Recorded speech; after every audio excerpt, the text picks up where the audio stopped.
Alright, so when I pulled up to the block, I realized that the unit's right there on the side of the house that we're replacing today. So I figured I'd park right here in the shade. And when Peter gets there, he'll park right behind me. Being aware of the vehicle and traffic law parking restrictions, that sign says no parking on Friday. Well, good thing today's not Friday. Today's Wednesday. And I'm Mikey Pipes. Let's install this system. All right, looks like they're using the 77 line set covers here. I'm probably going to put in the 100. I may reuse this, but it wasn't included in the quote. The quote is the indoor unit, the outdoor unit, the copper refrigeration line sets that are both insulated, and the communication wire, which is the black wire. You know, black, white, red, and green. And the condensate drain hose, we're going to change that. Apparently there's a 15,000 BTU unit head right above those triple windows. And we're going to replace that. I wonder how that's actually installed there. If it's centered or they're coming out, something weird there. Let's see what we got here. Yeah, it's 15. AOU 15 RLS 2H. All right. Let's go say hi and see what it looks like inside.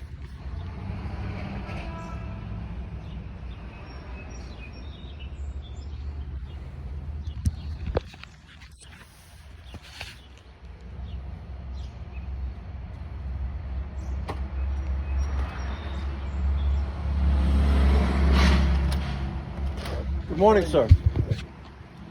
How are you? Thanks. We're here to replace your ductless system today. Mike, right? Yes. So there's the unit. You're removing this and taking it with you, or just removing it? Would you like us to get rid of it? Is that an extra cost or no? Well, normally we recycle it accordingly, and you know it's built into the price. So no, it's not an extra cost. Yeah, I mean, you're replacing this, right? This unit? Yes. And the outside? Yes. And replacing it with the identical... Well, same size. Hold on. Yes.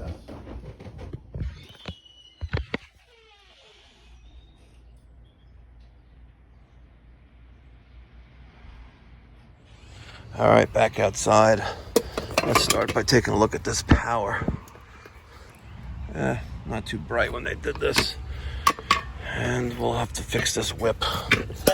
Let's take off this access cover with a Phillip. One here and one down there.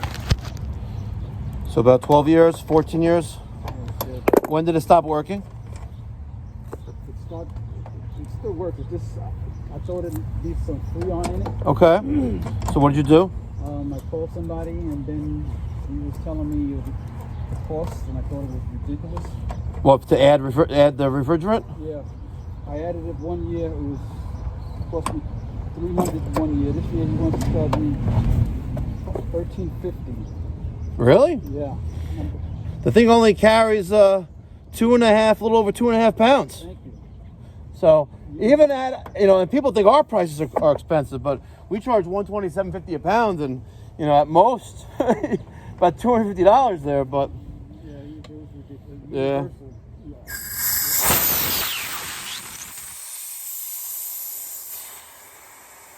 Yeah, it's empty. So it's, you know, it's there's a lot of HVAC guys out there that are just like not, I don't know. I was at a customer's house yesterday, an older couple, and they live in a condo townhouse type of thing in Freeport, and the first floor system's frozen, the second floor system's not doing anything, and they told me that this company that's been that built the development and been servicing them every year wanted almost $60,000 to replace 2 boxes outside, the 2 air conditioning boxes outside, and the 2 coils inside. Yeah. And that's not even replacing the furnace. But $60,000. I was like, you know, maybe if they're older, they don't know what's going on. But they also said, you know, they added some gas, you know, to this 500 pounds, and you know, they were giving some information, but they were trying to take advantage of them. That's like, come on, $60,000. Like, literally, I gave him higher end equipment. It was a third of the price. It's crazy. That like a scam. Yeah, and it's like I don't get it. I don't get some of these guys. They just. She said 500 pounds to me too, and I was. Yeah. That was a big problem. All right, I just wanted to find out some things. Let me know if you need it. No problem. All right, so now that there's no refrigerant in the system, and there was nothing in there anyway, you saw that. We're gonna disconnect our line set from here. This is I think this is half inch or maybe 5/8 line set there, and this is the 1/4 inch. Take that off there as well. I'm gonna bust out my Milwaukee M12 impact driver. We'll take that off there, and let's bust out these 1, 2, 3, L1, L2, ground. Okay, that's all that there. We have this orange wire, whatever. Take that out as well. So there's our communication wire, and here is our line voltage. We're gonna disconnect this. I'm probably gonna replace the whip. Yeah, I'll probably replace it, and I'm also replacing the communication wire. I mentioned that before earlier. Oh, it's got the one more screw right there. Sweet. Any surprises? Nope. What is that white stuff? Insulation? Oh. I thought it was black. Huh. Alright, interesting. Alright, well, Peter's inside disconnecting the indoor evaporator off the wall. I got rid of the line set and the communication wire and the drain hose. I just cut the 3/8 and the 1/4 inch up there. Don't need to save anything, just cut it and leave it off to the side. We're getting a new 1/2 inch and a new 1/4 inch right here, new communication wire. So as soon as that evaporator is off the wall, I'm gonna feed in the communication wire into the hole, and we're gonna feed that through the unit and into the electrical compartment, tying that off and then hanging the unit on the wall. Since this is a replacement system, there's no need for pilot holes. There's no need for me to install a new track system. If this was a new install, one of the first things I like to do is get the indoor evaporator on the wall as soon as possible. Taking some measurements, drilling a pilot hole, using the wall mount bracket as my template to where my outlet's gonna go, using some thought and think about if I'm a pilot hole, where am I gonna end up penetrating the outside of the wall of the house? Sometimes it's not what you think it is, so double check and triple check your measurements.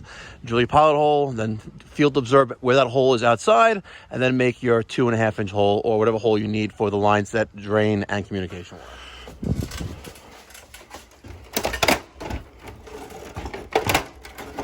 Okay, and that should pull out. Is it spray foamed in there?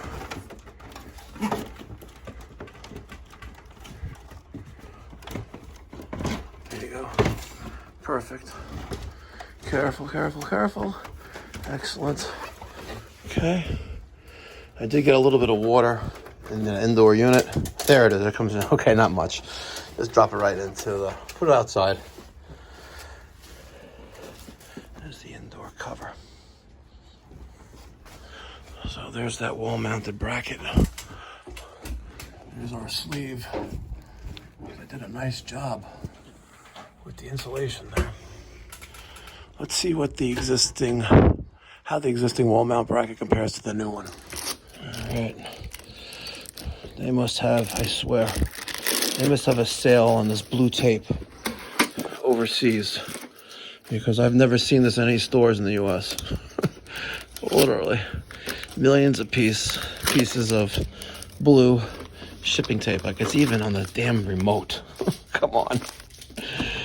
All right, this should pop out, or maybe not. Oh, there it is.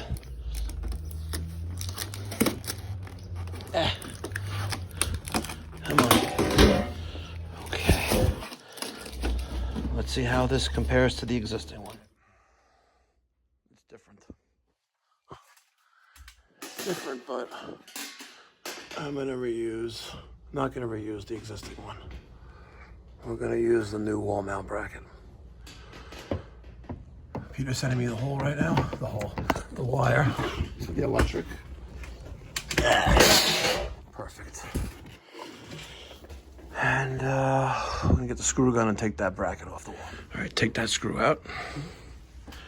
There's the wire. We're gonna feed this through. And then we're gonna set our line set, bend that 90 degrees.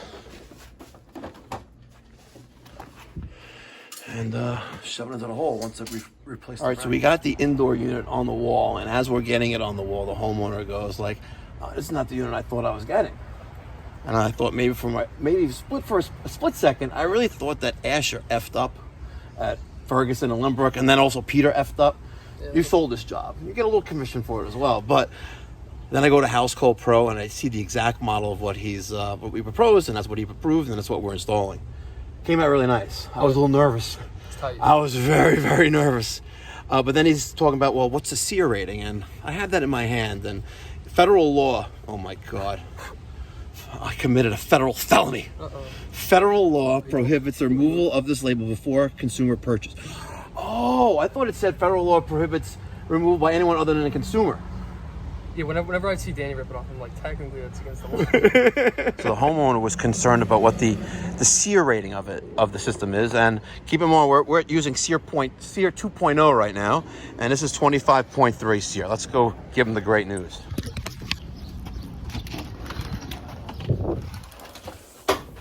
Sir? So what SEER do you think the unit was that you were researching? It was 20. 20? 20 or 25, I think. It was 20 something. Was it like low 20s, mid 20s? I don't recall exactly. What do you think it is? I'm thinking it's 22 or 21. So if it's 25.3, you'd be happy? I would be happy. We had a little trivia quiz with him inside. And I said, what did you think the SEER rating was? And he narrowed down to like 20 or 22.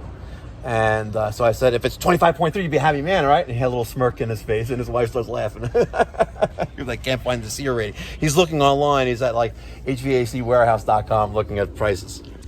All right. We have the 1/2 inch and the 1/4 inch line set in the existing 77 millimeter white line hide. Peter's going to put the end caps on, the 2 flat 90s, and then the wall inlet. And I am going to show you what we use here at Pipe Doctor Home Services, based in Woodmere, New York. Save time, book online, pipedoc.net, or give us a call and you'll get Peter on the phone generally at 516-348-6300. And don't forget, if you're in the Central Florida, Orlando region, you can get me at 407-375-1100 or orlandopipedoctor.com. We have same-day HVAC appointments in Central Florida. So call now, and don't call the intern, you call the doctor. All right, got my knee pad out. We have the 1/2 inch and the 1/4 inch. Now, this is a 25-foot length. My minimum line set is less than 25 feet. It's 14 feet. We're going to cut off a little bit of this. I'm going to use the Navic mini tubing cutter. I'm going to use a knife and cut the insulation back.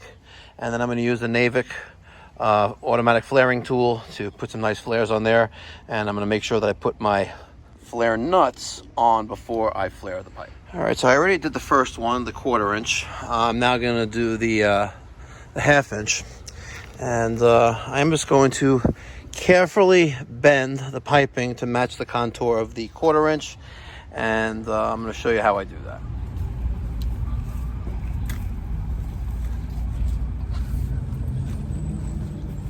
Beautiful. Just like that. Now I'm going to take a mark and put my thumb right there. And that's where we're going to cut the insulation. And then we're going to cut the tubing with the tubing cutter and then put the flaring nut on.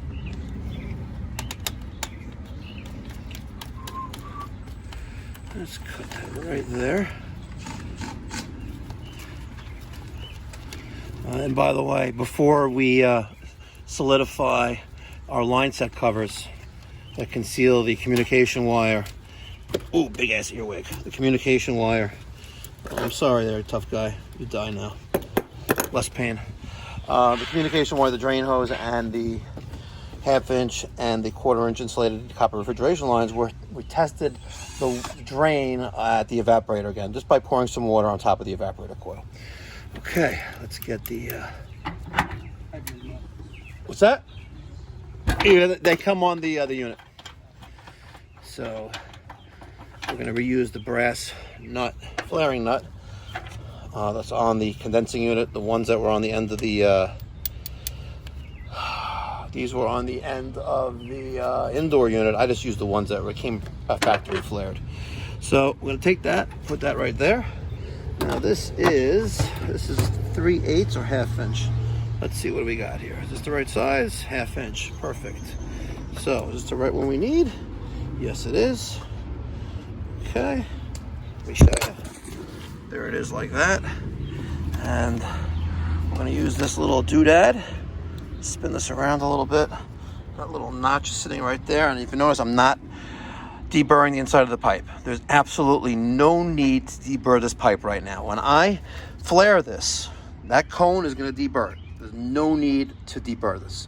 Your miles may vary, and your practices and policies and procedures may vary, but I don't deburr when I'm flaring.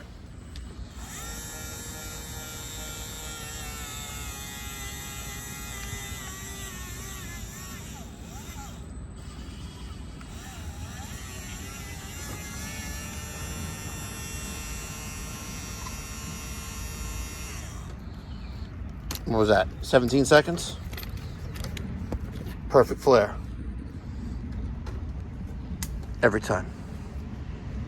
Perfect. All right, before I do the electrical, the communication 1, 2, 3 in ground and L1, L2 in ground, I am going to start vacuuming down the system. I have my Navic. This is the 5/16 and 1/4 inch? Yeah, 1/4 inch. And I'm going to use this Schrader core removal tool to pull out the Schrader core on that service port. Okay, pull that out like that. There we go. Feels like it's stuck in there. It does feel like it's stuck in there. It did not come off. Nope, see, it did not. Let's see if I could bang that bad boy out. There it is. Look at that. If I didn't show it, you guys would have said it never happened. So there it is, right there. So one of the things I say over and over again, and you're probably sick of hearing already, is that a good technician is observant of their surroundings, right? I know I need power for my vacuum pump. I don't have the luxury yet of having the Milwaukee M18 HVAC vacuum pump. So I know I need power. I could not look around first if there's any nearby outlets where I don't need a 100-foot extension cord, where a 25-foot will work, or if you're really lucky enough, a receptacle right next to my equipment, which is technically code for servicing, and then I don't even need any extension cord. But I made note that there was no outlets nearby, not in front of the house, not in the side of the house, so I knew I was getting the 100-foot extension cord, and that's what I got. One trip, not 2 trips, even though the truck is right there. Save time, save money, and the faster we get done, the faster we get to go home to our families. All right. I got my power hooked up. The light is on. My Field Piece VP67 vacuum pump. I got my Eco Tools, True Blue evacuation kit. You can get this at TrueTechTools.com. I am not a true friend, and I don't have a promo code to give you, but Mr. Know-It-All, you can use his promo code to get 7% your order. Know-It-All is the coupon code. You'll get 7%, I believe, 7% off your order. And in my jurisdiction, just barely covers sales tax. Whatever, every little bit helps, right? So, but this is about $1,100, $1,200 with the Blue Vac Plus Pro Micron Gauge. That micron gauge hooks up to an app, and you can do a decay test during the vacuuming down of a system. So let's hook this up and get the system pumped down. Vacuum pump, hose, micron gauge, straighter core removal tool. I don't know if valve is open or closed. I think that's open. Start pumping down. 12, 23 and a half. 12, 23 and a half. Make sure all my caps are, make sure all the caps are on my vacuum pump. And look at that. 5,000, 4,000, 3,000, 2,000. Under 2,000 now.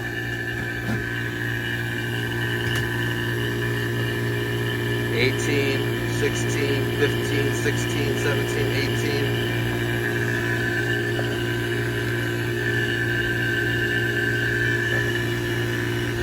I have something loose here, or you notice I did not test with nitrogen yet. Hopefully not needed.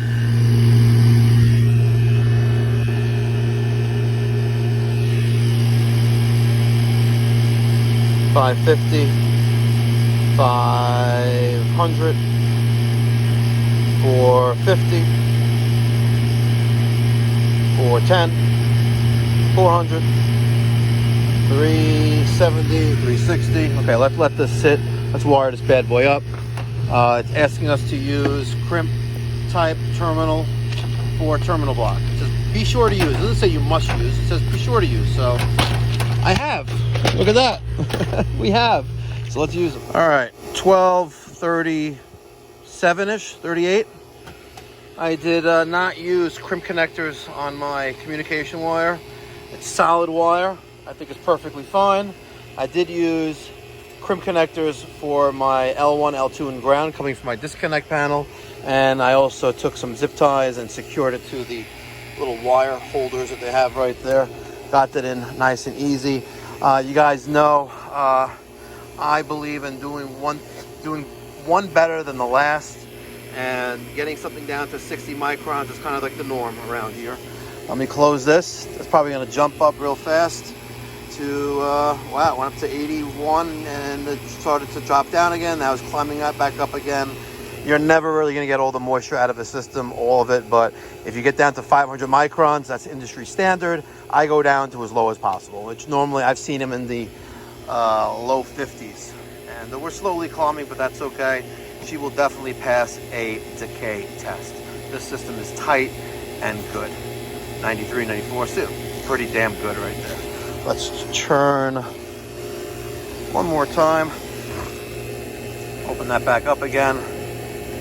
68, 67, 66, 65, 64, 63. All right. Easy peasy. All right, 11 minutes to 1. Still hump day. Wednesday, June 26th. How do you think you did? Pretty good. We did great. Phenomenal. We're letting the system run right now. I know we tested the drain once we put it on the wall, and we tested it once we ran the drain hose. I had to repitch that piece right there, but I do not want to come back here because the indoor evaporator is leaking water. If there's ever a time to make corrections, it's now. It would suck to have to redo everything right now, but I'm going to have Peter just pour a little more water down to the drain now the unit is running at the evaporator. I want to make sure it drips outside.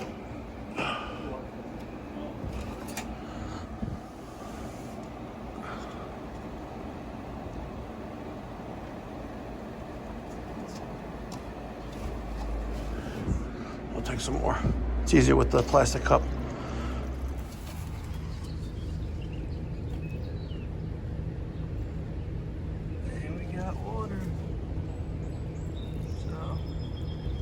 Draining.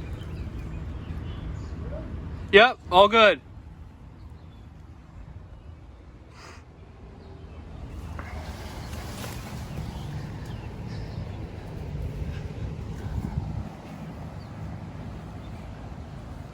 All right, so here it is, the finished product, the Fujitsu 15,000 BTU outdoor heat pump inverter condenser. I don't like how they put air stage on these now. I like how it was just regular Fujitsu from years ago. I got my little sticker there. Pipe Doctor Stop. This unit may be under warranty still. Phone number right there. Easy peasy. It is UV rated, by the way. And if you'd like to get some print marketing like stickers, mailers, door hangers, yard signs, there's a link down in the description box down below for Footbridge Media Printing. I've been using them for, wow, almost 20 years now. 20 years? No, like 16 years. And if you need a website for $250 with no contract per month, they will hook you up with an amazing website. Matter of fact, I just actually rehired them again to build the new website for Orlando operation, orlandopipedoctor.com. But check them out. $250 a month for a brand new website, no contract. They'll load it up with like 10 different cities for 10 local 10 different local areas in the areas that you service. And for $250 a month, listen, you can't go wrong. Just like can't go wrong when you hire Pipe Doctor Home Services to install or service or repair your Fujitsu, Daikin, Mitsubishi, or even a Mr. Cool mini split ductless system. Give us a call, 516-348-6300.